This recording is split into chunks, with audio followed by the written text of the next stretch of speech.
Yerusalemu lilipendeza kwa macho. Wayahudi waliketi kulitazama hekalu. Litawezaje kuharibika? Litawezaje kwa uzuri huu?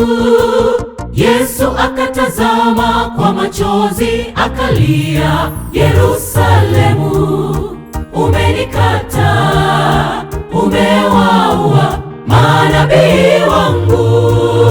Nimejaribu kukuokoa, umekata. Yerusalemu, Yerusalemu, Yerusalemu, umenikata, umewaua manabii wangu. Nimejaribu kukuokoa, umekata. Wayahudi hawakuamini yale maneno semayo Bwana, halitasalia jiwe, hakitasalia kitu. siku moja Unabii ukatimia.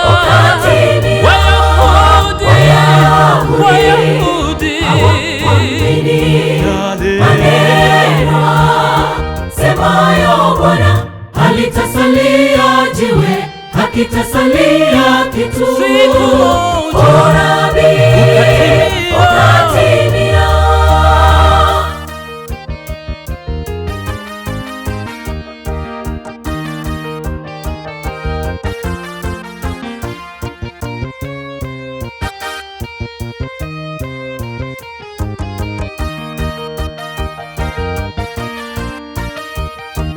Ishara za uangamivu zikaanza kutokea.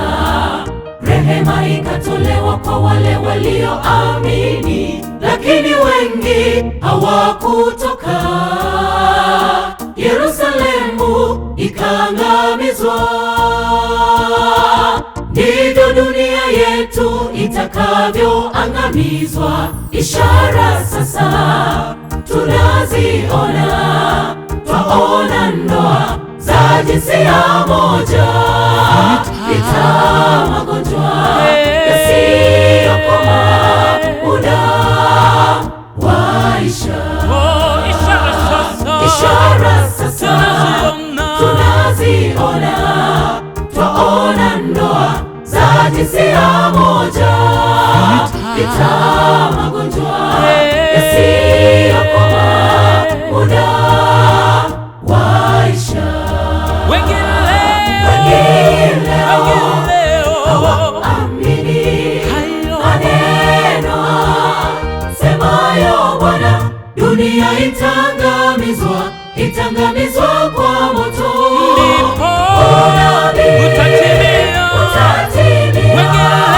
Wengine hawaamini maneno semayo Bwana, dunia itangamizwa, itangamizwa kwa moto.